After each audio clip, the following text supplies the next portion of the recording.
They told tales of castles as places of grandeur, but step across the drawbridge on a frozen January night and you discover not luxury, but a prison of stone that breathes frost with every whisper of wind. The first sensation is not awe, but shock. The air inside is colder than the air outside. The walls, meant to protect, are merciless. They absorb the winter chill like sponges, radiating it back in invisible waves that seep through fur, leather, and wool until it claws at the bone. You imagine feasts, flickering torches, and roaring fires, but those illusions crumble the moment your breath fogs before your eyes in what should be the safety of a noble fortress. This was the paradox of medieval castles, outwardly invincible, inwardly inhospitable. The great towers were built to repel sieges, but within those very stones lay an eternal siege of another kind, one waged by the cold. Walk with me.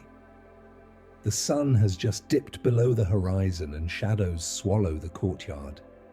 The moat glitters with ice, the drawbridge groans under the weight of frost, and the great wooden door shuts behind us with a thud that feels more like entrapment than welcome. Torches sputter against the damp, their flames small, fragile, almost embarrassed in the cavernous hallways.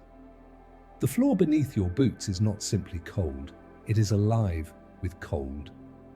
Every step seems to pull warmth from your body as if the stone itself hungers for heat. These walls were not designed to comfort. They were designed to endure siege engines, arrows, and fire. Defense was everything. Comfort was nothing. Historians remind us that the medieval imagination was steeped in endurance. To live in such places was to accept suffering as normal, even holy. The damp sting of cold air in the lungs, the raw ache of chilblains on fingers, the shuddering wakefulness at midnight when the fire guttered out. These were not accidents of design, they were conditions of existence. In some chronicles, monks describe their hardships as a gift of humility, a sharpening of the soul against the whetstone of God's creation. In castles, such thinking became necessity. For if suffering was not meaningful, then it was unbearable, and it was more than cold. Cold was the beginning. With it came damp, the kind that soaked tapestries until they smelled of mildew, that dripped from ceilings and crept across rushes scattered on the floor. Dampness created not only discomfort, but rot. Wood splintered faster, boots softened into uselessness, and straw grew blackened with mold. To walk into a castle was to breathe dampness into the lungs and to taste stone dust on the tongue. Imagine, too, the sounds. Wind did not simply blow, it screamed. Through arrow slits and half-shut shutters, through cracks in mortar and gaps in roofing, the castle became an instrument, the wind its musician.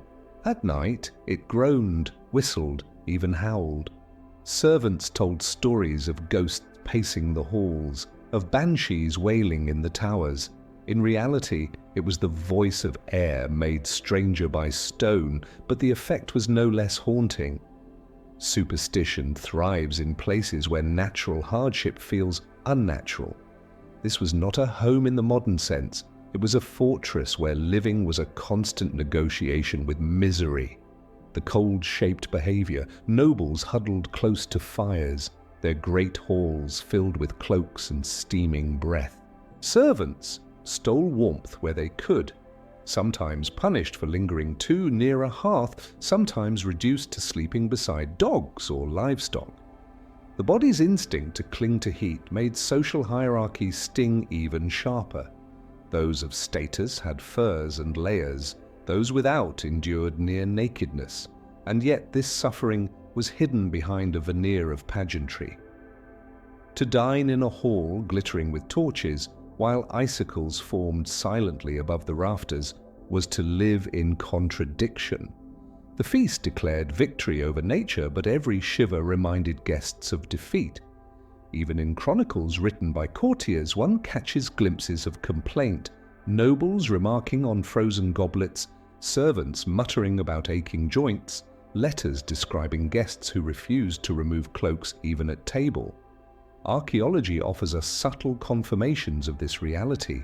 Excavations of medieval floors reveal layers of straw littered with beetle casings, lice, and even frog bones, creatures that made their way into homes where dampness created perfect habitats.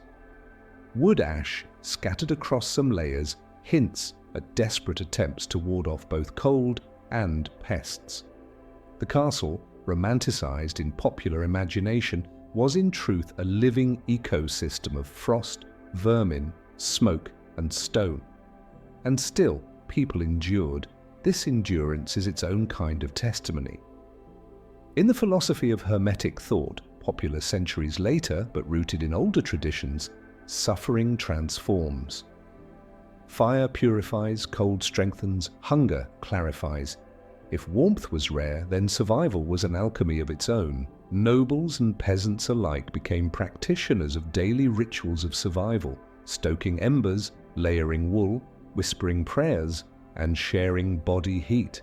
Each of these actions was a small spell against the enormity of the cold. To step inside a medieval castle in winter, then, is not to enter a fairy tale. It is to cross into a crucible where every breath is a negotiation, every night a test of resilience. This was not life softened by luxury, it was life sharpened into endurance. And tonight we begin to explore that endurance. The stones are silent now, but if you listen carefully, they still tell their story. A story of people who built fortresses that could repel armies, but never the winter. Architecture of cold, stones, slits, and superstitions.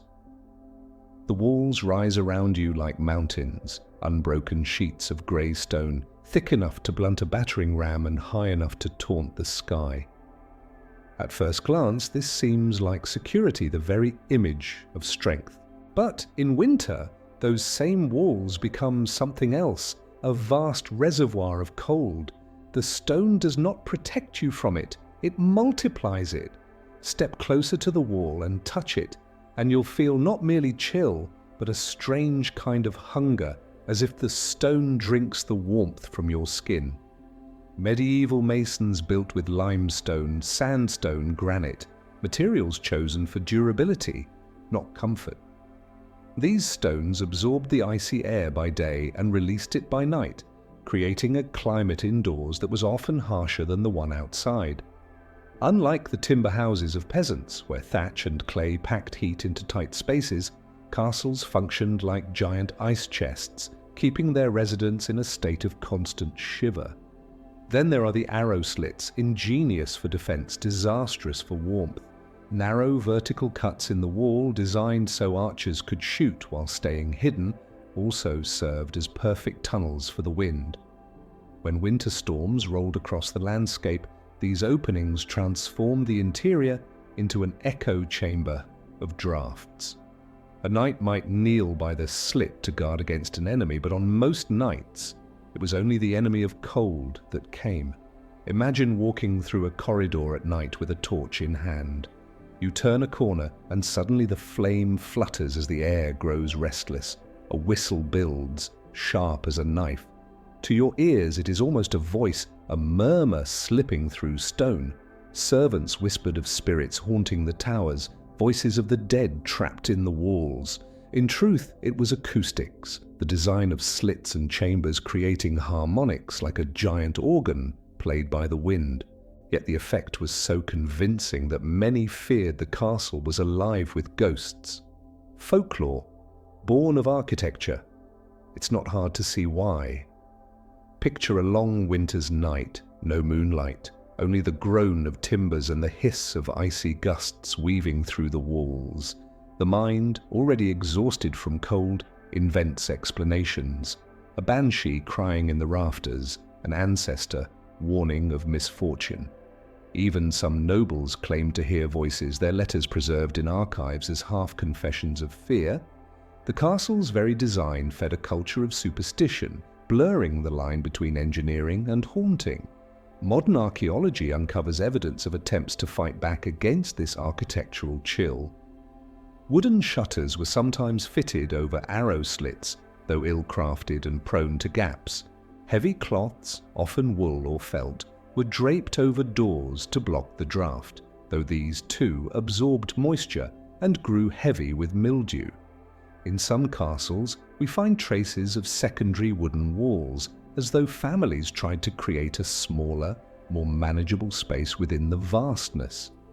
These makeshift solutions tell a quiet story of human ingenuity struggling against stone. But there is another layer.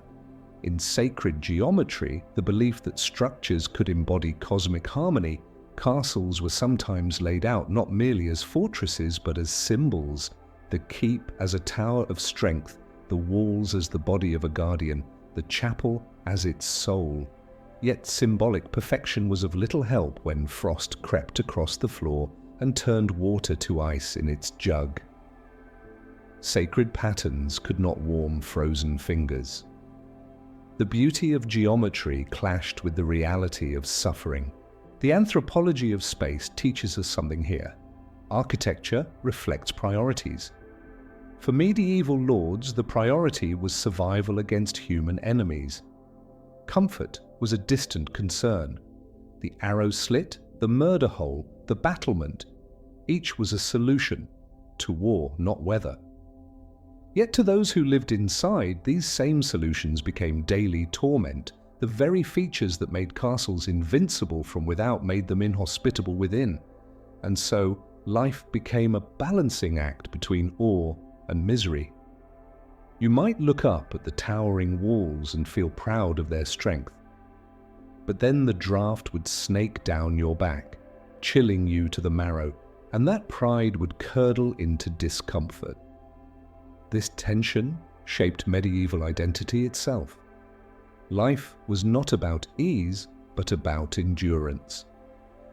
Strength was measured not in warmth, but in the ability to withstand cold without complaint. Still, superstition lingered. Children were told stories of wailing voices in the stone, of the devil whistling through the slits to test the faithful.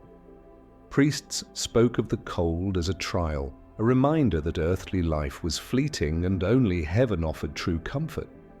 Thus, architecture was not just physical but spiritual, shaping both body and belief. The castle was fortress, prison and chapel all at once. As the night grows longer, you begin to realize the walls do not keep the world out. They keep the cold in, and every whisper of wind that passes through the arrow slits is not only a chill against your skin, it is a reminder of the uneasy marriage between human ambition and human frailty. Floors of frost beneath noble feet. The first thing your body notices when you enter a medieval castle in winter is not always the walls or the wind, it is the floor. The very ground beneath you seems to bite back, draining warmth from your body through boots, shoes, or bare skin if you are unlucky enough to walk without them. In summer, the floors are merely hard. In winter, they are merciless. Unlike the packed earth floors of peasant cottages which held heat surprisingly well, castle floors were almost always stone, slabs of limestone, slate, or granite laid directly upon cold ground. Stone is an excellent conductor of temperature. What it touches, it steals from. And so every step inside a castle felt like walking on frozen iron. The cold crept upward, numbing toes, stiffening ankles, chilling knees. No matter how thick the fire blazed in the hearth, the floors ensured your body always remembered it was winter. To soften this, rushes, bundles of reeds or straw, were scattered across the ground. At first glance, they might have looked almost festive, like nature brought indoors, but the reality was far less pleasant. The rushes absorbed everything. Damp from the air, spills from meals, animal droppings tracked in from the courtyard, even chamber pot accidents. Within weeks, the floor covering became a breeding ground for fleas, lice, and beetles. Frogs, too, were sometimes noted, hopping about where moisture lingered. A noblewoman's gown trailing across the floor would have picked up more filth than fragrance. Historians have long debated whether castles tried to improve on this. Some evidence suggests that wooden planks were occasionally laid over the stone, especially in private chambers, as a crude attempt at insulation. Archaeological digs in English castles have revealed traces of floorboards fitted into grooves cut into stone. Yet even these were far from perfect. Wood, warped in damp, rotted quickly and rarely covered entire rooms. For most inhabitants, the ground remained unforgivingly cold, and layers of rushes were replaced periodically with great ceremony, though replacement often meant sweeping away the worst of the filth rather than truly solving the problem. From an anthropological lens, this detail tells us much about class. Nobles and high-ranking guests might have animal skins or woven mats near their beds to buffer the cold. Servants, on the other hand, often lay on straw pallets directly on those same icy floors, with only thin blankets between themselves and the stone. The result was constant exposure to dampness, which in turn led to chilblains, rheumatism, and lingering coughs that worsened each winter. The ground beneath their bodies was as much an adversary as the weather outside. The symbolism of cold floors is not lost on depth psychology. Floors are meant to represent stability, the foundation upon which lives are built. Yet in a castle, that very foundation was hostile. It stole comfort rather than offered it, reminding every person within that security against outside enemies carried its own cost. Jung might have called this the shadow of the castle, a structure that defended life while simultaneously eroding it. Superstition, too, found its way into this daily misery. Some medieval chroniclers mention the belief that restless spirits wandered close to the ground at night, rising through floors as drafts. People described cold spots beneath their beds as the breath of the dead. In damp corners, where mildew spread dark stains across the stone, some believed demons left their mark. We may interpret these stories today as attempts to explain the physics of moisture and airflow, but for medieval minds, the floor itself was alive with presence, malevolent or divine. Interestingly, peasants sometimes looked upon their own humble cottages with a sense of superiority. Their packed earth floors, though smoky and dirty, at least did not freeze beneath them. Their thatched roofs trapped smoke, creating a kind of crude insulation. By contrast, lords in their castles sat on elevated chairs to avoid drafts rising from below, wrapped in furs, envying in secret the warmth of peasants clustered close to a smoky hearth. It is a striking irony, the very people seen as lowly had warmer homes than those seated on thrones of power. The acoustics of floors added to the strangeness. Stone carried sound differently than earth or wood. The clip of boots echoed unnaturally, magnifying in corridors until footsteps seemed to follow you when no one was there. Servants often reported the sensation of being watched or trailed in empty halls, the sound of movement amplified by architecture. Some of the castle's ghost stories likely began with nothing more than the acoustics of shoes on stone, married to imaginations already frayed by sleepless cold. Archaeology again helps us reconstruct these conditions. In excavations of castles like Dover and Caernarfon, layers of compacted rushes were discovered, interlaced with small animal bones, insect remains, and pollen. These finds confirm both the seasonal replacement of rushes and the environment they created. It was not only a floor covering, it was a living archive of medieval daily life. The food people ate, the plants they gathered, the pests they endured. When you imagine sleeping in such conditions, consider the weight of a blanket damp with condensation, the itch of fleas biting skin already raw from frost, the restless stirring of others huddled close for warmth. This was not restful sleep, it was endurance sleep. Waking cold in the night, people shuffled near fires only to return to floors that welcomed them back with a fresh chill. The floor, more than almost any other feature, symbolized the reality of castle life: grandeur above, misery below. The throne might sit high, the banners might hang proudly, but at ground level the truth of winter could not be hidden. The castle was not only defended by its walls, it was betrayed by its flaws. And so every noble who walked across the hall and every servant who lay upon its stones shared a common enemy, one that arrows and swords could not conquer, the frost that rose, silent and relentless, from beneath their very feet, fires that failed, smoke, sparks and futility. The image of a roaring fire in a medieval great hall is one of the most enduring pictures of the Middle Ages.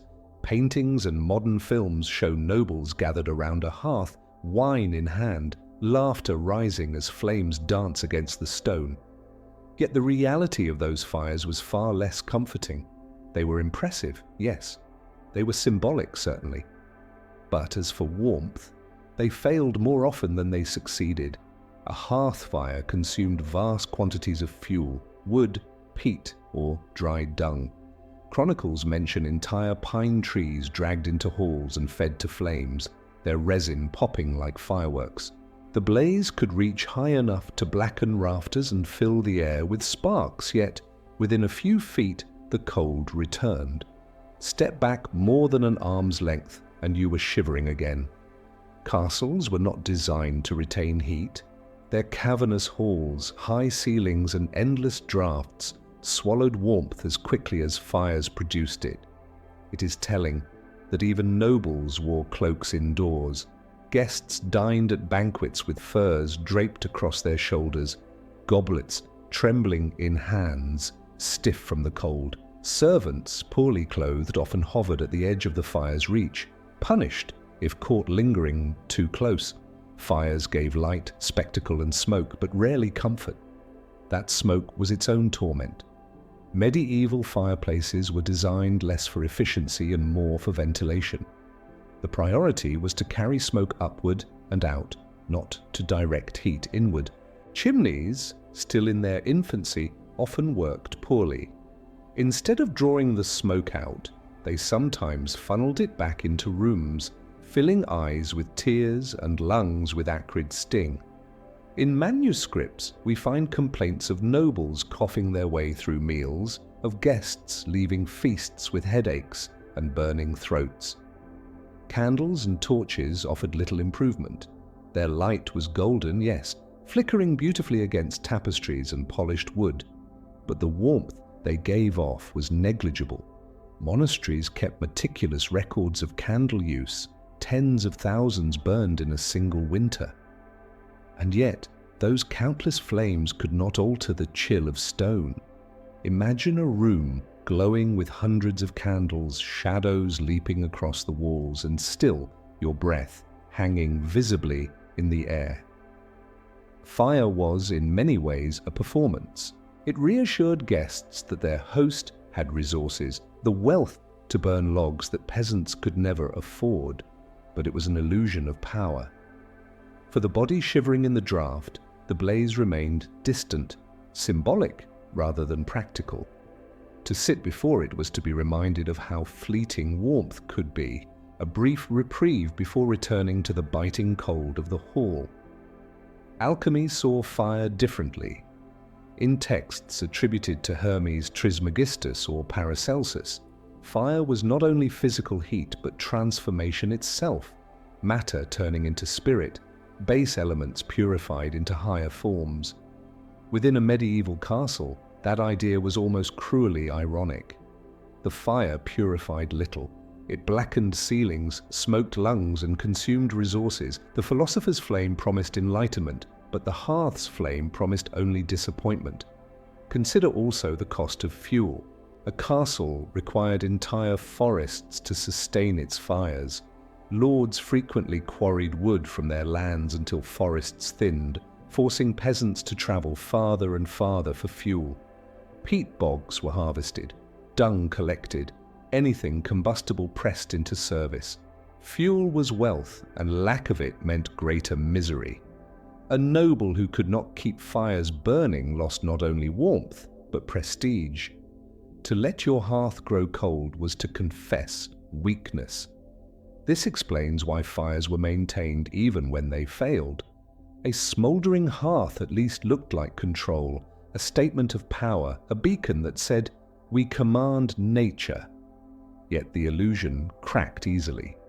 In letters from the 14th century, guests described dinners where frost-rimmed goblets, where wine slushed into ice, where people feasted in cloaks as if outdoors.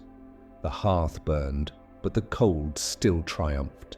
The sensory experience was unforgettable, sparks leaping into the air, the smell of smoke woven into clothes, the sound of logs splitting in the flames, all powerful impressions.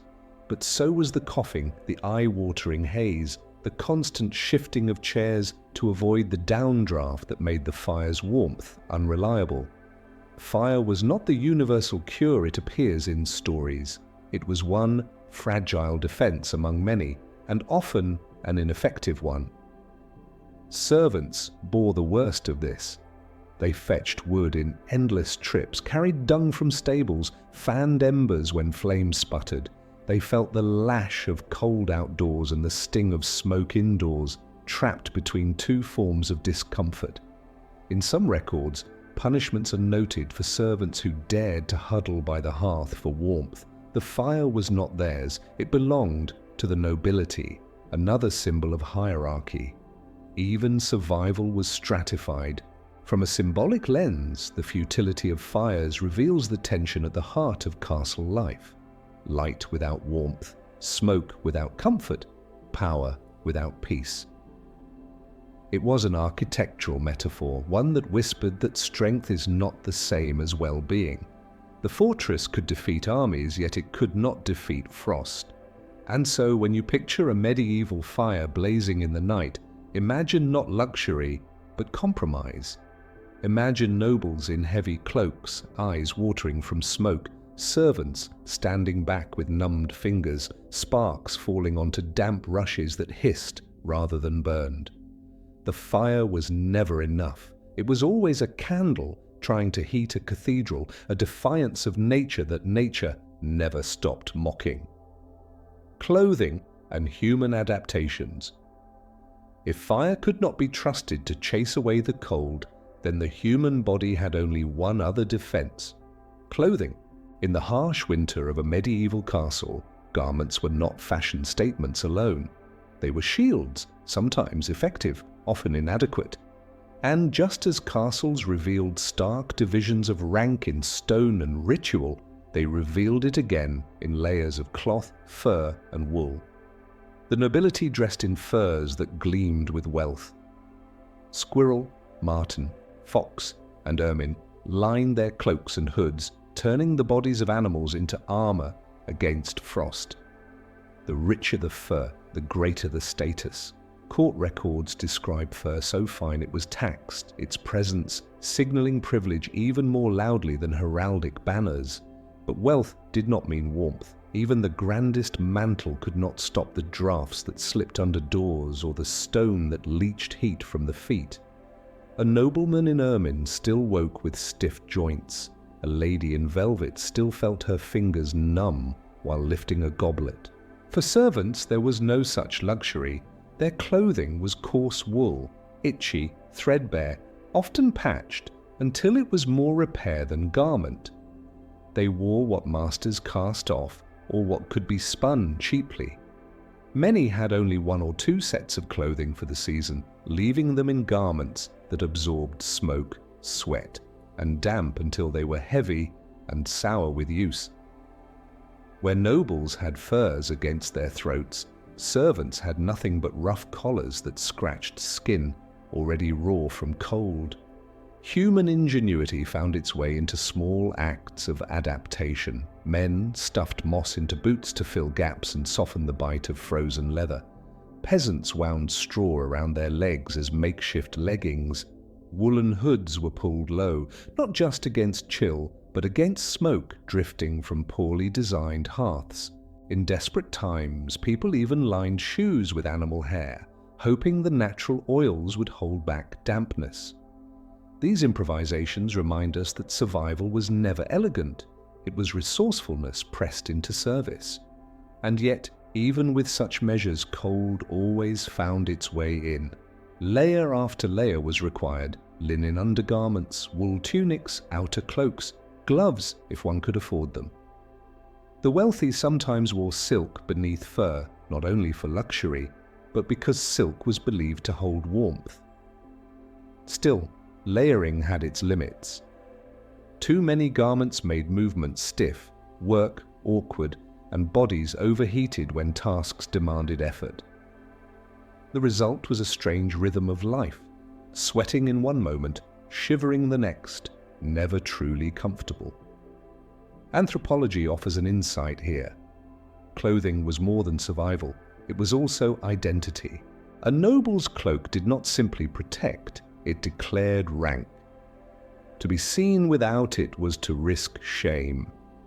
Even in the freezing cold, appearances mattered. This reveals a striking human trait: the willingness to endure misery for the sake of status. Better to be cold in ermine than warm in peasant's wool. From the perspective of depth psychology, clothing in the medieval castle carries symbolic weight. The cloak is an archetype, a covering that shields vulnerability, a projection of authority. But in the castle, this cloak also betrays fragility, for no matter how thick, it could not silence the body's tremors. Every shiver was a reminder that power has limits, that humans wrapped themselves in symbols because nature stripped them bare. Servants, meanwhile, found warmth where they could. Some worked barefoot indoors, their feet cracked from frost, toes swollen with chilblains. The harsh reality was that their bodies were treated as expendable. Records from manorial courts mention fines for servants caught warming themselves too long at fires, as though comfort itself were theft. These details expose how hierarchy extended even to warmth. Nobles claimed not only land and wealth, but heat itself. There is a darker undertone too. Illness followed poor clothing like a shadow. Respiratory ailments thrived when damp cloth clung to skin. Frostbite left scars, sometimes costing fingers or toes. In a world where medical remedies amounted to bleeding or herbal teas, prevention was survival, and prevention often meant owning clothes one could not afford. The line between health and suffering was measured in inches of fur, yet there were moments of shared humanity. Communal sleeping often blurred class distinctions. Servants huddled together on straw pallets, bodies pressed close for warmth. Nobles retired to beds piled with furs and feather mattresses, but even there the same ritual existed: curtains drawn tight, cloaks kept nearby, hot stones tucked under blankets. Both high and low sought the same thing: a small island of warmth in a sea of cold. Clothing rituals also reveal cultural symbolism. Some medieval chroniclers describe knights putting on extra layers before prayer, as though bracing not only against cold, but against the spiritual weight of devotion. Monks saw thin garments as a form of penance, humility in cloth, a refusal to indulge the body. Religious texts even described suffering cold as a form of spiritual purification, a mortification of flesh that mirrored Christ's endurance. Thus, clothing became theological. What one wore was not only about comfort, but about meaning. If we stretch further into comparative history, we find that other civilizations fared better. Romans, centuries earlier, had central heating systems, hypocausts, that warmed floors in villas and baths. Even in the far north, indigenous peoples developed furs and leathers tailored to extreme climates. By comparison, the medieval castle appears backward, clinging to stone and wool while ignoring innovations that could have changed its winters. This is where historiography teaches us caution. We remember castles as triumphs of architecture, yet forget how regressive they were in comfort compared to other societies. And so, The clothing of medieval castle life was a paradox. It declared wealth, yet failed to protect. It enforced hierarchy, yet could not erase shared misery. It symbolized identity, yet revealed vulnerability. In the end, every garment, whether fur-lined or straw-wrapped, was just another small shield against an enemy that never tired, never slept, and never truly left: the cold. When you imagine the Great Hall of a castle, picture it not as a place of warm celebration, but as a space where cloaks were never removed, where hoods were pulled low, where even at feast the nobility resembled travelers who had just stepped out of a snowstorm. Clothing was not fashion. Clothing was survival. And still it was never enough. Dampness, the silent enemy. If cold was the castle's most obvious adversary, dampness was its most insidious. The frost could numb fingers, but the damp crept into bones. It lingered, invisible yet ever present, making every corner of the castle feel clammy, musty, and unwelcoming. People could see a fire blaze and feel briefly reassured, but there was no flame that could banish the damp. It seeped from the stones themselves. The walls of castles were not simply cold, they were wet. Built thick for defense, they trapped moisture inside, condensing water vapor in droplets that slid down their grey faces. Medieval observers sometimes described the walls as sweating, a metaphor that was all too accurate. In winter, when temperatures shifted between freezing nights and slightly milder days, condensation intensified. The effect was that walls seemed alive, exhaling a clammy breath into every chamber. This moisture did more than discomfort. It bred rot. Wooden beams softened over time. Floor rushes, already damp from spills and dirt, became breeding grounds for mildew. Boots placed near walls overnight often grew spotted with mold by morning. Even furs and cloaks stored improperly developed a sour odor, the oils in animal skins mingling with the damp to create a smell difficult to ignore. The sensory environment of a medieval castle was thus more than visual grandeur. It was a mix of smoke from the hearth, the bite of cold air, and the omnipresent scent of damp stone and mildew.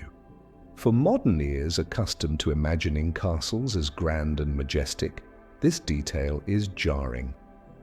A noble's feast may have looked impressive, but it smelled of mold, rot, smoke, and unwashed garments.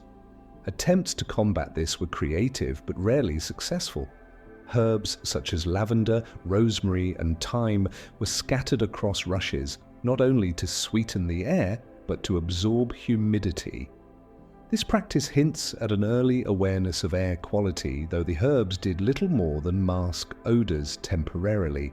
Barrels of quicklime were sometimes stored to soak up excess moisture, but lime was corrosive, dangerous, and largely impractical for daily use. Fire itself offered little help. The warmth rose toward high ceilings while damp clung to the floor and walls below. Anthropology suggests that dampness shaped rituals. Priests swung censers heavy with incense during Mass, and while we read this as purely religious, it also disguised musty air in drafty chapels. Incense became both holy symbol and air freshener. In noble chambers, sachets of herbs were tied to bedposts, talismans against both odor and spirits.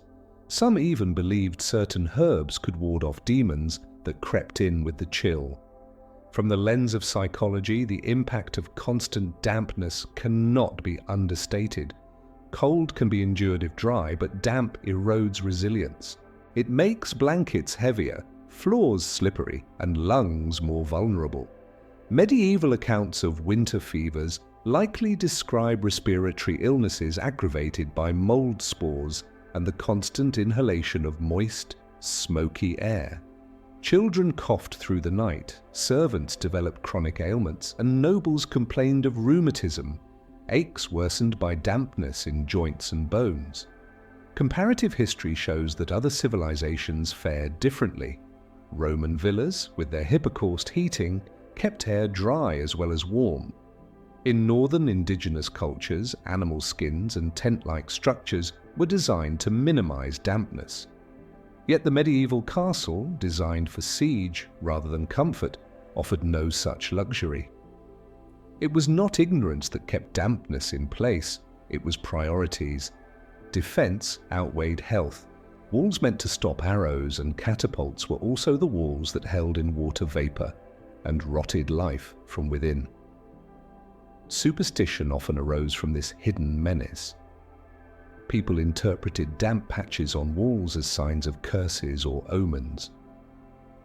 In illuminated manuscripts, mildew spots were sometimes thought to resemble faces or symbols, reinforcing beliefs in spirits lingering in stone.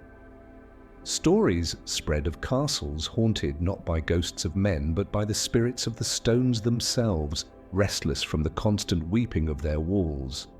Archaeology supports these stories in subtle ways.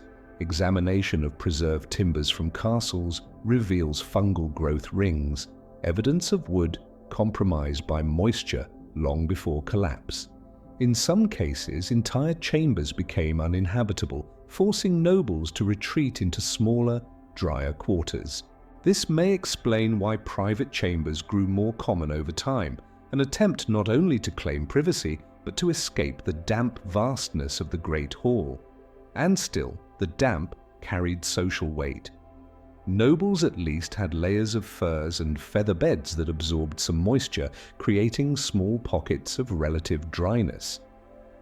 Servants, sleeping on straw pallets in lofts or corners, bore the full brunt. For them, dampness meant not only discomfort, but danger. Respiratory infections could prove deadly in a world without antibiotics. Frostbite was obvious, but death by damp was quieter. Lingering illness, slow decline, breath weakening over the weeks of winter. In symbolism, water is often seen as life-giving. Rivers nourish, rain renews. But in the castle, water's presence reversed meaning. It became an intruder, a silent destroyer, a force that hollowed out stone and body alike. Mystics might interpret it as a reminder of life's fragility, that even in the greatest fortress, weakness seeps through. The castle was supposed to represent permanence, yet dampness whispered constantly of decay. Imagine it, the flicker of torches casting shadows across a wall streaked with moisture, the smell of mildew mingling with roasted meat, a servant wringing out his blanket by morning light, only for it to grow heavy again by night. A noble coughing quietly in the dark, uncertain whether it was merely cold air or something far worse creeping into the lungs. Dampness was not dramatic, it was relentless. It gnawed slowly, invisibly, shaping daily life with a power more lasting than swords or arrows. In the end, dampness was not an inconvenience, it was a way of life. To live in a castle was to live with walls that wept, floors that rotted, and air that never truly dried. Cold could be fought with fire, hunger with food, enemies with arms, but the damp could only be endured. Beds, curtains, and pests. At the end of a long day in a medieval castle, when the torches guttered low and the hearth embers shrank to faint red veins, there was only one thought in every mind: rest. Yet rest was as elusive as warmth. Beds, those supposed sanctuaries of comfort, were in truth battlefields of their own, against dampness, against cold, and against an enemy smaller but no less persistent than winter itself: pests. The bed of a noble looked magnificent to the eye. High wooden frames carved with ornate detail, feather mattresses piled thick, layers of woolen blankets, fur throws, and at times embroidered sheets that spoke of wealth. Curtains, often heavy and richly coloured, were drawn around the bed, creating what seemed to be a private chamber within a chamber. From afar, this might resemble luxury, the kind of arrangement one expects from kings and queens. But the reality was far less romantic. The curtains, meant to trap warmth, also trapped moisture. The breath of sleepers condensed on the cloth, turning it damp and heavy by morning. Furs absorbed sweat and exhalations, their once prized softness matted and musty with time. Mattresses, stuffed with feathers or straw, sagged under weight and grew musty in the clammy air. Instead of comfort, these beds became swamps of warmth, wet warmth that bred illness rather than eased it. And then there were the pests. Lice, fleas, and bedbugs made their homes in the very fibers meant to cradle rest. They thrived in the seams of mattresses, in the folds of curtains, in the fur lining of blankets. No noble was immune. Kings scratched at bites, queens endured rashes, children tossed restlessly under sheets, alive with movement too small to see. Guests sometimes refused to lie down, choosing instead to sleep sitting up in cloaks, unwilling to let their skin touch infested bedding. Medieval records are blunt on this point. Chronicles and letters alike complain of unquiet beds and itching nights. In one French household, an inventory included herbs like wormwood and mint, specifically for keeping the vermin at bay. These were scattered among sheets or hung in sachets by the bed, meant to repel insects with their scent. They worked only briefly. Within days, the bugs returned. Servants fared far worse. They slept not in carved frames, but on straw pallets spread in corners, lofts, or even near the kitchen hearth. Their bedding was replaced only when the stench grew unbearable, and even then the old straw often went no farther than the midden, already crawling with insects. Archaeological digs have uncovered layers of straw bedding in servant quarters, packed with insect remains, physical proof of the misery described in texts. To sleep in such conditions was not rest, it was survival. From a psychological perspective, sleep itself became fragmented, with pests biting, with cold seeping through blankets, and with dampness weighing down every layer. Waking in the night was common. Medieval people practiced what scholars now call segmented sleep, 2 shorter sleeping periods, broken by an hour or 2 of wakefulness. During that wakeful time, prayers were whispered, fires stoked, or quiet tasks done by candlelight. But often that wakefulness was not holy devotion but necessity, the scratching of bites, the shifting of damp bedding, the coughing in the dark. Depth psychology offers another angle. The bed in dreams and archetypes is a symbol of refuge. Yet here it became a paradox. What should have been a sanctuary was instead a source of suffering. The unconscious may well have registered this confusion, fueling nightmares of crawling things, restless spirits, and suffocation in cloth. For people who already lived in fear of demons and hauntings, the lived reality of pests in their very beds blurred the line between dream and waking dread. Superstition attached itself to this nightly struggle. Some believed lice and fleas were punishments for sin. Others thought bedbugs carried messages from the devil, their bites reminders of humanity's corruption. In certain texts, herbs used to ward off pests were blessed with prayers, blurring the line between medicine and ritual. To scatter wormwood was both a practical attempt and a spiritual defense. Symbolism studies reveal how bed curtains themselves carried meaning. They were not just cloth barriers against drafts, but markers of intimacy and privacy. In a hall where dozens might sleep within sight of each other, drawing curtains around a bed created a private world. Yet privacy came with a cost: reduced air circulation, increased damp, and a higher likelihood of pests nesting undisturbed. The very object that gave a noble some sense of control became a trap for unseen enemies. Comparative history once again highlights the irony. While medieval nobles scratched at bites, other cultures had developed cleverer methods of avoiding pests. In parts of Asia, mats were lifted off the ground, and bedding was aired daily. In some Middle Eastern traditions, herbs and oils were applied directly to skin, repelling insects with more consistency. Yet in castles, where wealth abounded, the very weight of luxury, heavy curtains, thick furs, feather mattresses, created perfect environments for infestation. Guests sometimes left biting commentaries along with their bites. In one preserved letter, a courtier wrote that he preferred the bench of a peasant cottage to the feather bed of a castle, for at least in the cottage the fleas were fewer and the air was warmer. Such remarks are telling.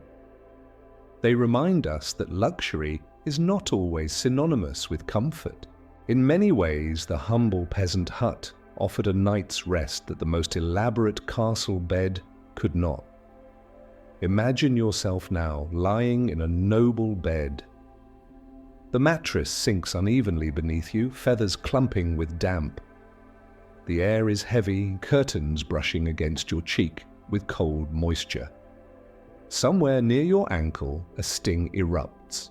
A flea bite, sharp and small, but impossible to ignore. You shift, but the blankets are weighty, trapping heat in one moment, letting in a draught the next. You scratch, you sigh, you listen to the whistle of wind beyond the stone. Sleep comes but lightly, restlessly, always broken. Morning arrives not with refreshment but with relief that another night is endured. In the medieval castle, the bed was no escape from hardship. It was simply another battlefield where humans wrestled with nature. Cold, damp, and pests all converged on the one place that should have promised peace. And so, whether noble or servant, sleep was never the luxury it should have been. It was, at best, a temporary truce in an unending war with winter. Food, drink, and fleeting warmth. If there was one moment in the medieval winter day that promised some relief, it was mealtime. The long wooden tables of the great hall were more than places of sustenance. They were stages where survival and spectacle played side by side. Yet just as fires offered the illusion of warmth without truly providing it, so too did food and drink deliver comfort that was powerful but fleeting. The diet of the medieval castle was abundant compared to that of the peasant, but it was not indulgent in the way modern minds imagine. Heavy stews simmered endlessly in great iron cauldrons, thick with barley, beans, root vegetables, and whatever salted meat or dried fish could be spared.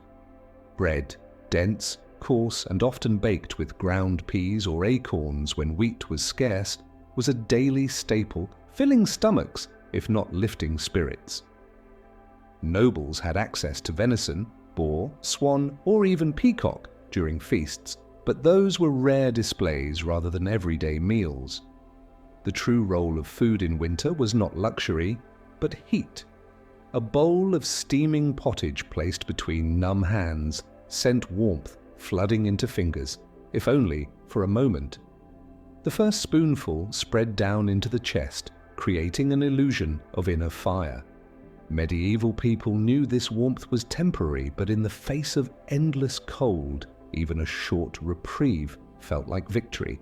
Letters from castle stewards sometimes described the joy of hot broth after the night's watch, suggesting that for a guard frozen stiff on the battlements, a humble ladle of stew could feel like salvation. Salted meats played a crucial role, both as food and as proof of foresight. The killing of livestock in autumn ensured meat was preserved through salting, smoking, or drying. Yet preserved meat was tough, salty to the point of harshness, and hard on the stomach. Chroniclers remark on nobles complaining of heavy bellies and sluggish humours, ailments likely worsened by diets that leaned heavily on salted flesh during long winters. Still, it was food that kept life in the body, and hunger was considered more shameful than monotony. Alcohol, however, was the centerpiece of winter tables. Ale, beer, and spiced wines flowed in quantities that shocked later observers. Mulled wine infused with cinnamon, cloves, or ginger created the sensation of warmth, an internal fire that spread quickly through the veins.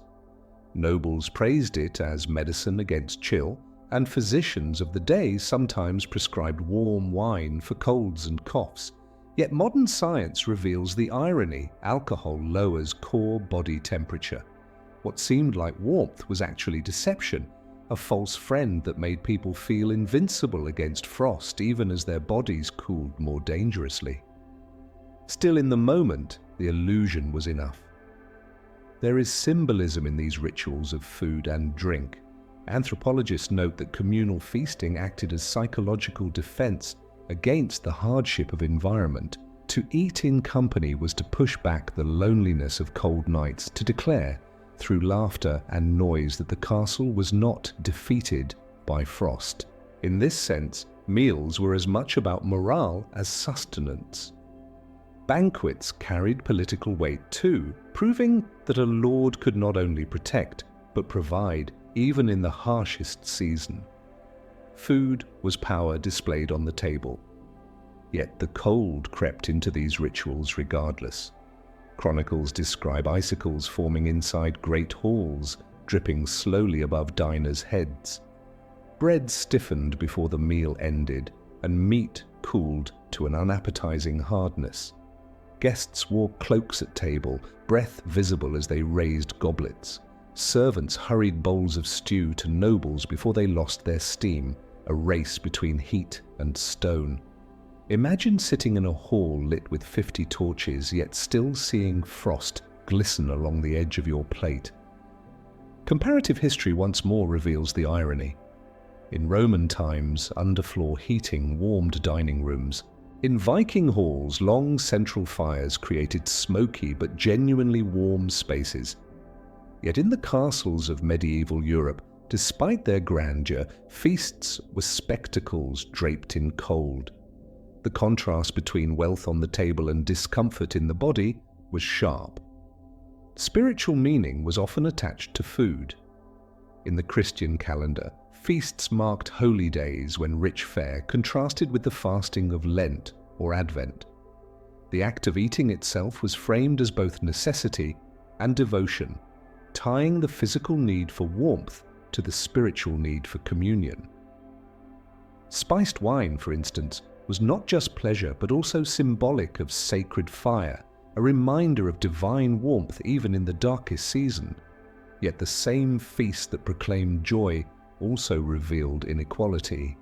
Nobles ate swan glazed in sauce, while servants ate broth from the same pot, heavy with bones and scraps. Archaeology offers intriguing evidence here. Analysis of castle latrines reveals parasitic worms common in populations dependent on salted meats and poorly baked bread.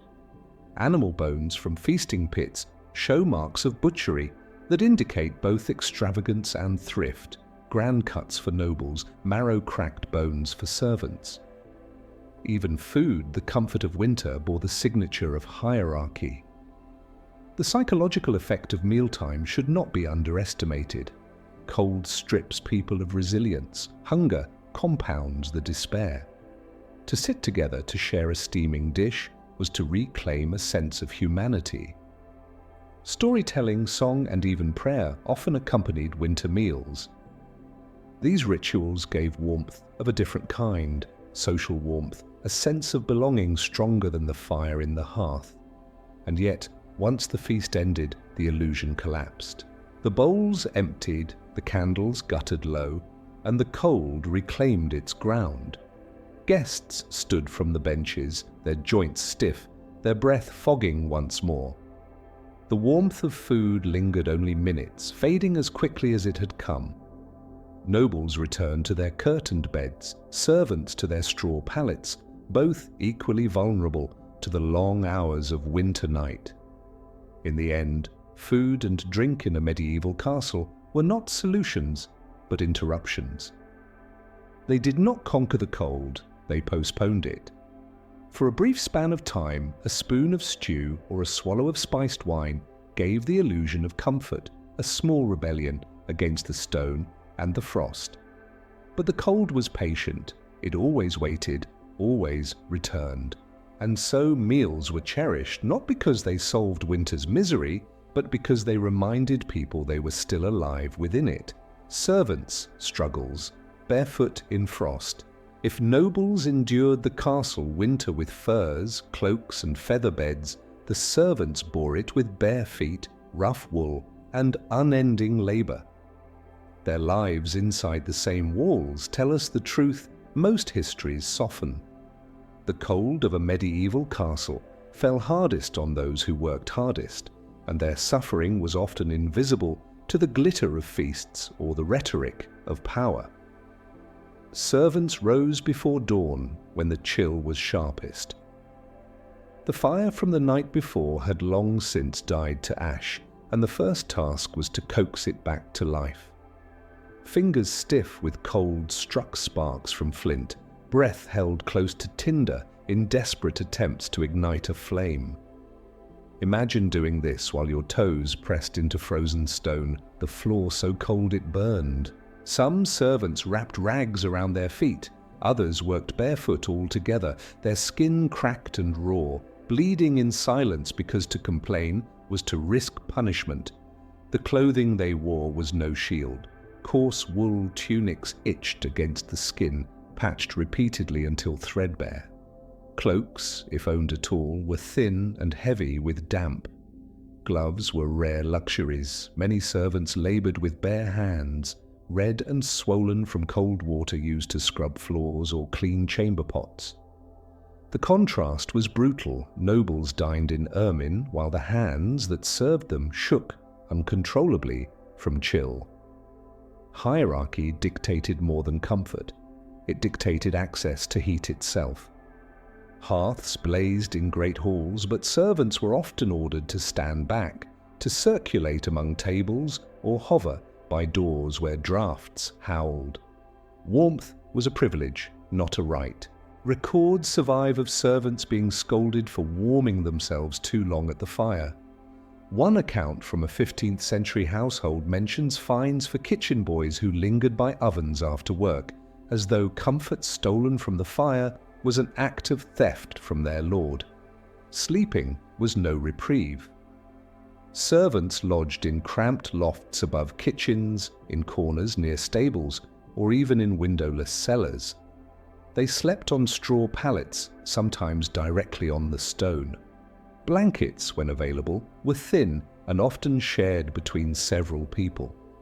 In many cases, servants huddled together for warmth, the body heat of others their only defense against the cold. Dogs sometimes joined them, not as pets, but as sources of heat. Anthropologists call this co-sleeping for survival, a practice shared across cultures, but in castles it was born not of tradition, but necessity. The toll was obvious in their bodies. Frostbite and chilblains were common. Toes blackened, fingers blistered, ears scarred. Some injuries healed into lifelong pain, others crippled servants outright. Chronicles speak of servants lost to the frost, a phrase that masked brutal realities, death from cold exposure, untreated infection, or illness aggravated by constant chill. Respiratory ailments were rampant. Damp air carried coughs through crowded servant quarters, and without medical care, many simply wasted away. This suffering had psychological weight. Cold strips dignity. To serve barefoot in a hall where nobles reclined in furs was to be reminded with every shiver of one's place in the world. The stone did not just freeze the body, it reinforced hierarchy. Warmth was a symbol of status, and its denial was a daily act of power. Depth psychology suggests such conditions carve themselves into the collective unconscious, shaping myths of masters and servants, heaven and hell, warmth and cold. And yet resilience defined their lives. Servants learned tricks of survival. They rubbed frostbitten skin with snow to stimulate circulation, wrapped their feet in straw inside worn shoes, and kept hot stones from kitchens under their blankets for fleeting warmth.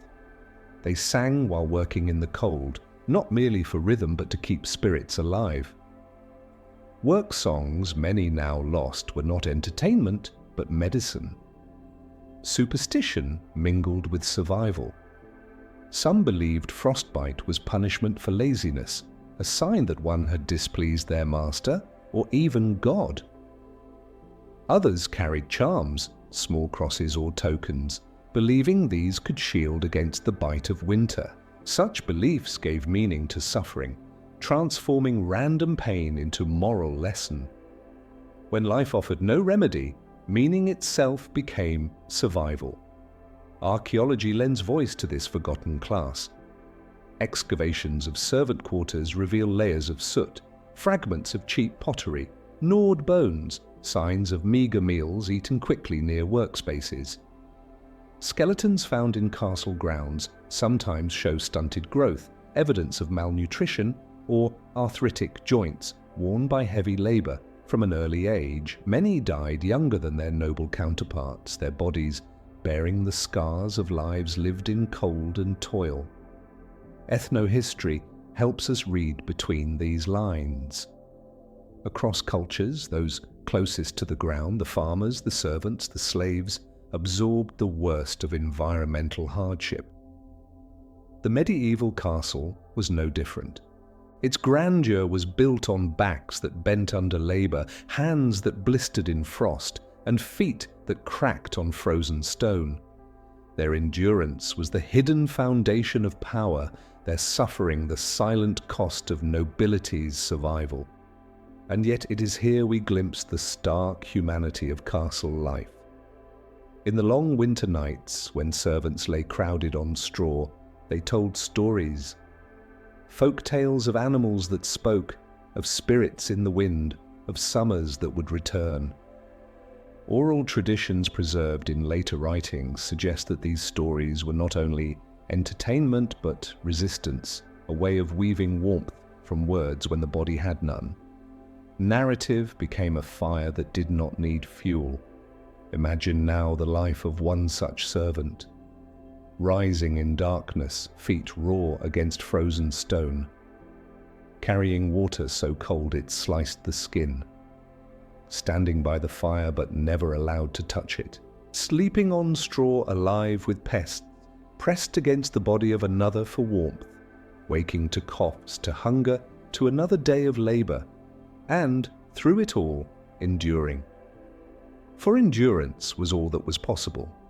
The castle, often remembered as the home of kings and knights, was in truth sustained by those who shivered hardest. Without servants, fires would die, feasts would fail, and nobility would starve. Their misery was as constant as the winter itself, woven into every stone, every corridor, every long night. To speak of castle life is to speak of them, for it was their frozen breath that truly filled those great halls. Chapel and faith in the freeze. If the great hall was the heart of the castle, and the bedchamber its retreat, the chapel was its soul. Yet, in winter, even the soul shivered. Far from offering warmth and sanctuary, the chapels within castles were some of the coldest spaces of all. Their soaring stone vaults, narrow windows, and echoing emptiness made them magnificent to the eye, but merciless to the body.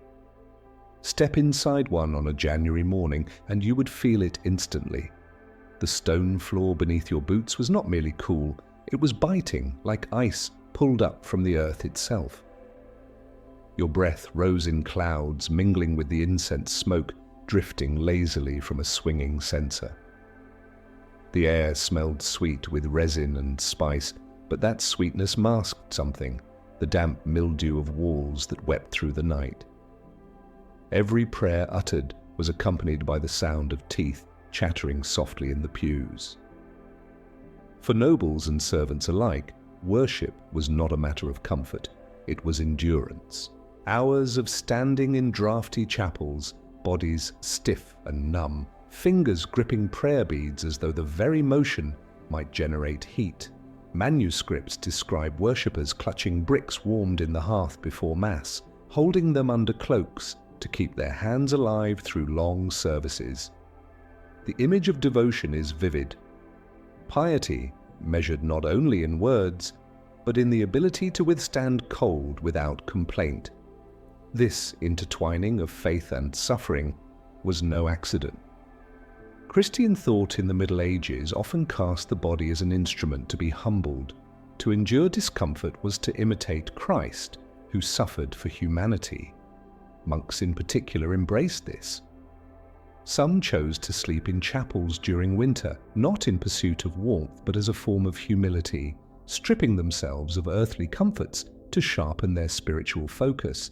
In monastic rules, thin garments were praised as symbols of discipline. The chill was seen as purifying, a reminder that the soul's true fire came from God, not from earthly hearths. But for ordinary castle dwellers, the theology did little to ease frostbitten toes. A child kneeling in prayer still felt the sting of draughts that slipped through stained glass windows or oiled cloth panes. A servant tasked with cleaning pews still fought the ache in swollen joints, knowing there would be no reprieve after Mass. Even nobles wrapped in furs whispered complaints of cold chapels in their letters, though such words were often softened with reminders that piety required endurance. Superstition found fertile ground here. The sound of wind rushing through the chapel's high arches became, for some, the voices of angels, or, depending on fear, demons. The flicker of candles against damp stone was interpreted as holy light battling darkness. Incense, while certainly a tool of devotion, also carried a practical purpose, masking the smell of mildew, sweat, and unwashed wool. In this way, faith and practicality merged, each strengthening the other. Depth psychology gives us another way of seeing it. The chapel was a liminal space where people confronted not only their God, but their vulnerability.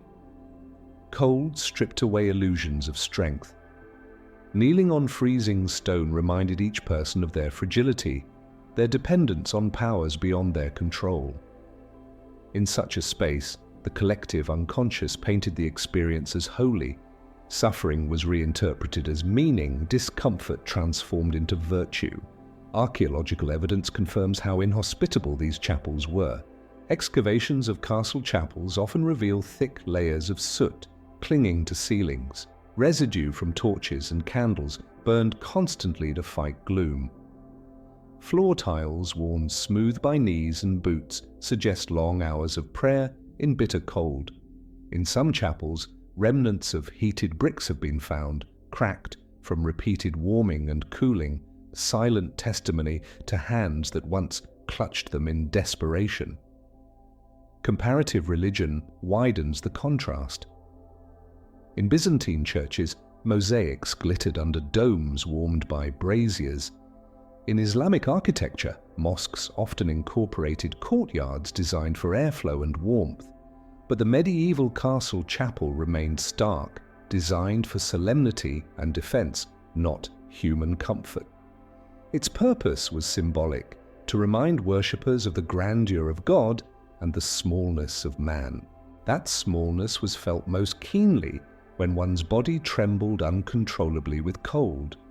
The language of mysticism thrived in such places. Some mystics described the cold chapel as a testing ground where souls burned with inner fire while bodies froze. Others spoke of hearing divine voices in the whistling of the wind, of seeing visions in the flicker of candles reflected on damp walls. Whether these were spiritual experiences or products of exhaustion and cold-induced delirium, they became part of the rich tapestry of medieval faith. Yet the most striking truth is this: the chapel was not a refuge from the castle's cold, but its mirror. It embodied the same paradox as the great hall and the bedchamber, magnificence cloaking misery. People came not because it was comfortable, but because they had to. Faith was duty, devotion was survival, and prayer was the only fire that could not be extinguished by the draughts. Picture it clearly. A winter dawn, the sky still grey, the castle's inhabitants gathering in the chapel. Their cloaks hang heavy, damp at the edges, their lips move in prayer but their bodies shiver. The priest's voice echoes in the chill, incense swirls like mist, and the wind moans softly through the high arches. For those gathered, faith and frost are inseparable. To pray is to suffer, and to suffer is to believe. The chapel then was not a sanctuary of warmth, but a crucible of endurance. Its cold reminded every man and woman that castles were not built for comfort. They were built for permanence, for power, for the defense of the soul, as much as the body. And so in the heart of winter, the castle chapel did not warm its worshippers, it taught them to endure health, illness, and superstitions. In the frozen silence of a medieval castle, the body often failed long before the walls did. Stone could repel armies and withstand siege engines, but it could not protect against illness. In fact, the very features that made castles formidable, cold, damp, smoke-filled halls, cramped quarters, made them breeding grounds for disease. Winter sharpened this danger into something relentless. Illness became as much a companion of castle life as the draughts that haunted its corridors. The most common ailments were respiratory. Constant exposure to dampness and smoke meant coughs were universal. Servants hacked through the night in their straw lofts. Nobles coughed into silken kerchiefs during Mass. Winter fevers, as described in chronicles, were likely pneumonia, bronchitis, or influenza, none of which medieval medicine could treat effectively. Once the lungs filled, survival was uncertain. The cold constricted breath, and dampness worsened it. Parents wrote with sorrow of children lost, not to war, but to winter itself. Frostbite was another enemy, cruelly democratic in its reach. Nobles wrapped in furs still found fingers and toes numbed after long ceremonies in cold chapels. Servants working barefoot in drafty halls lost skin, sometimes entire digits. Chilblains, those painful swellings from exposure to damp cold, left hands red, itchy, and cracked. The pain was constant, a reminder that even daily tasks, carrying water, serving bread, were battles fought against the environment itself. Medical remedies were as harsh as the conditions. Physicians relied on the humoral theory. Illness was an imbalance of the four humors: blood, phlegm, black bile, and yellow bile. If winter made the body too phlegmatic, cold and wet, the cure might be bloodletting, purging, or doses of spiced wine. Herbs like thyme, sage, and horehound were steeped for coughs. Honey was applied to wounds, garlic to infections.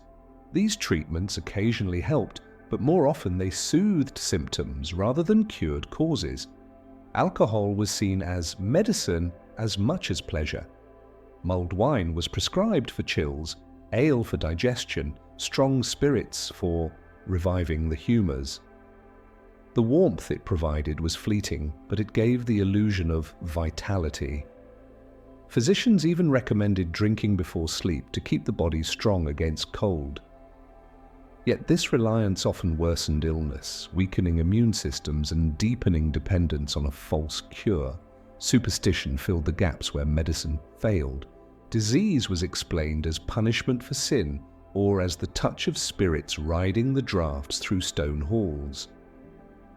In letters, nobles speak of ill winds that carried fevers, of demons that slipped in through arrow slits. Servants whispered that chills were curses placed by witches or malcontents. Herbs, prayers, and charms became intertwined. Holy water sprinkled over beds, amulets worn around the neck, sprigs of juniper hung above doors to ward off winter's breath. Depth psychology offers a way to interpret this. In the collective unconscious, illness was not random. It carried meaning, a story. To suffer was to be tested. To fail was to be punished. When medicine had no answers, the mind reached for myth. This gave illness a terrible kind of order. It was not chaos, but consequence. And for many, believing there was reason in suffering made the suffering more bearable. Archaeology reinforces the scale of this hardship. Skeletal remains from castle cemeteries often reveal signs of malnutrition, arthritis, and chronic lung infections. Bones show evidence of stress fractures, perhaps from slips on icy floors. Teeth worn down by coarse bread, or marked by abscesses, reveal diets that failed to protect against disease. In the quiet of excavation labs, we see the echoes of lives shortened not by sword or arrow, but by the slow war waged by cold and damp. Comparative history shows that this was not unique to Europe. In other cold regions like the steppes of Mongolia or the settlements of Scandinavia, people developed clothing and housing that managed to keep cold at bay. But in castles, grandeur outweighed practicality. Architecture prized defense over health. The very design, high ceilings, vast halls, arrow slits, invited drafts, moisture, and illness. In this sense, the medieval castle was not a haven, but a hazard. And yet amidst all this, resilience shone. Families prayed together when illness struck, placing hope in saints said to protect against coughs or frostbite.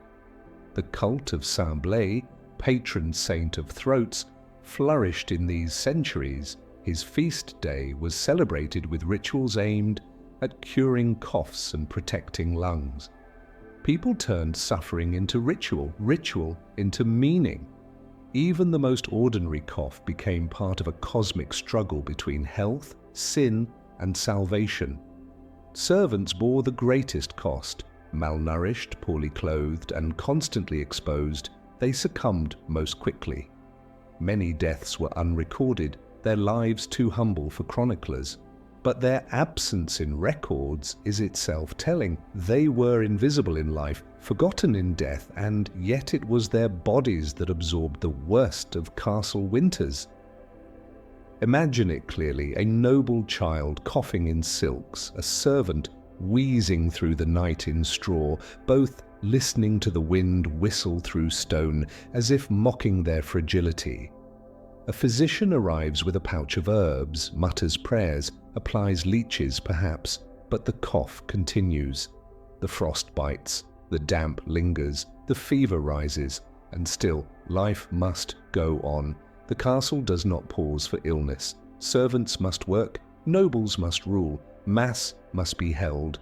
The suffering is folded into daily life, endured as one endures the cold itself. The medieval castle was never a sanctuary from sickness. It was its amplifier. The cold did not just numb, it killed. The damp did not just rot, it spread.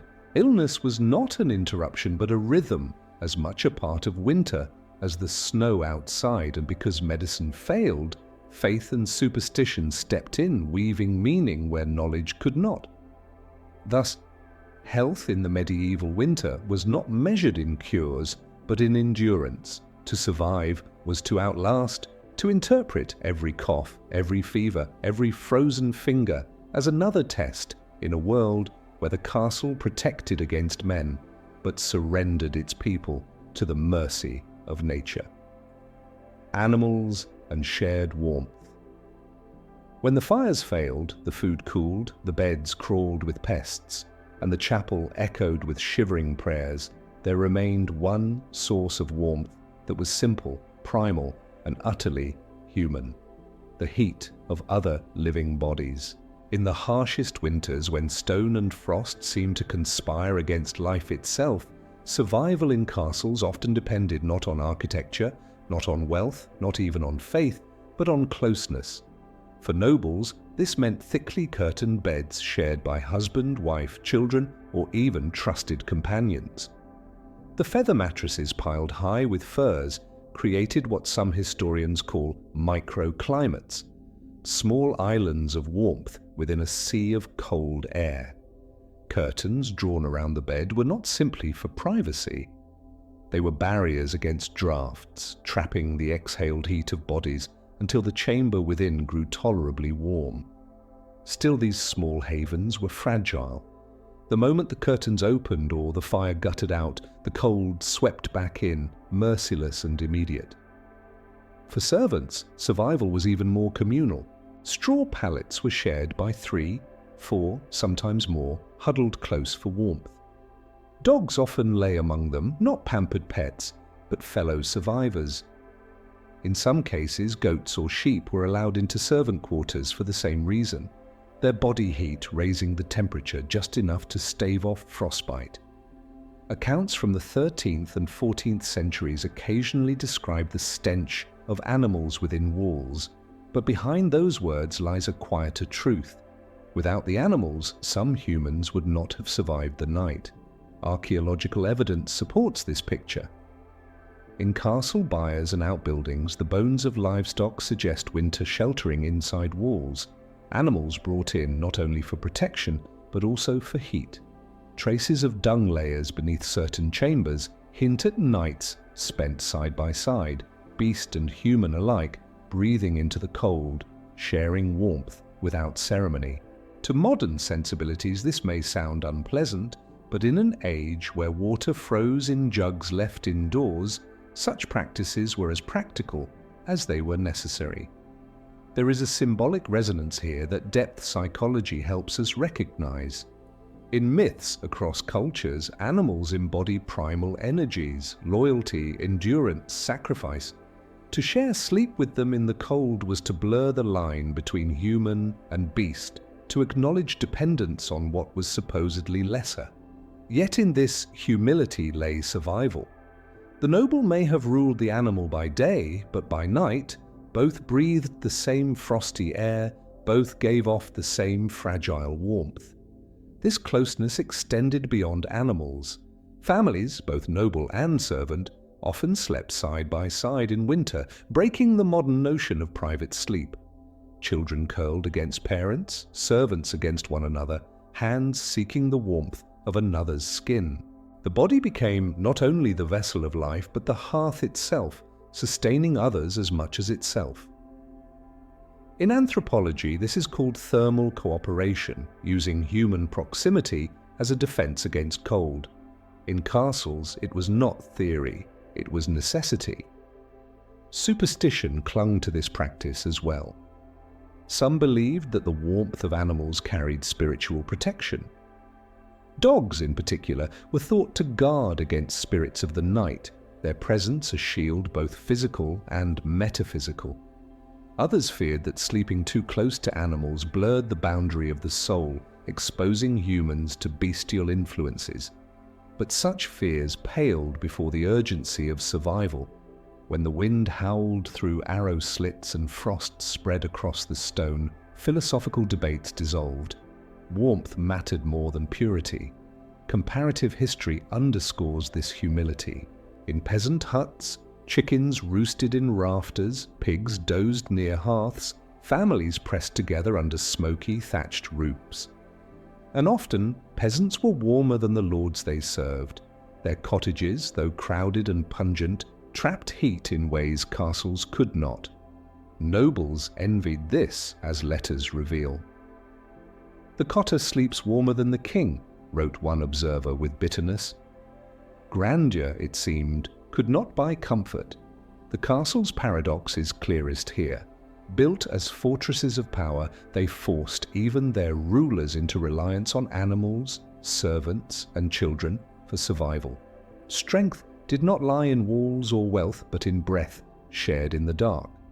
The image of a lord wrapped in ermine loses some of its luster when one imagines the dog curled at his feet, the fire long since dead, both surviving the same night in the same way. Mysticism added yet another layer. To some, the mingling of human and animal warmth symbolized unity of creation, all life bound in shared vulnerability. Hermetic writings centuries later would speak of as above, so below, a cosmic reflection of harmony in microcosm. In the castle winter, this harmony was not mystical poetry but practical truth.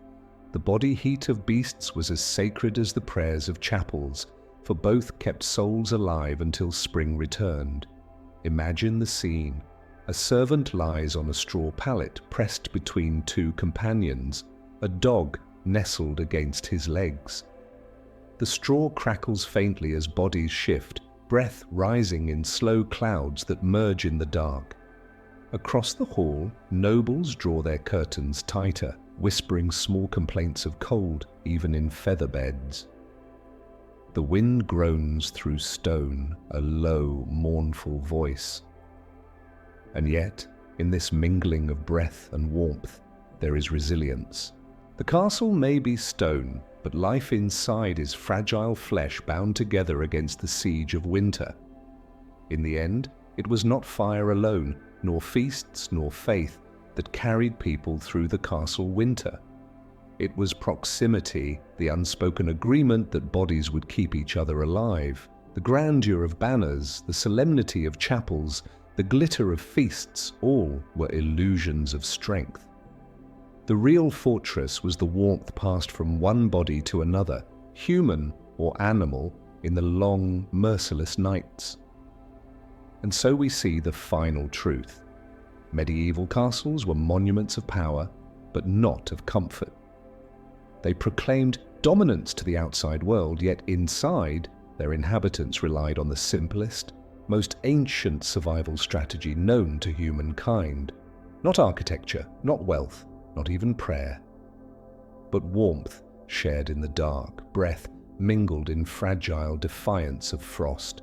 That is the legacy of winter in the medieval castle, not grandeur, but endurance, not majesty, but humility, not invincible stone, but shivering flesh bound together, waiting for the first thaw of spring.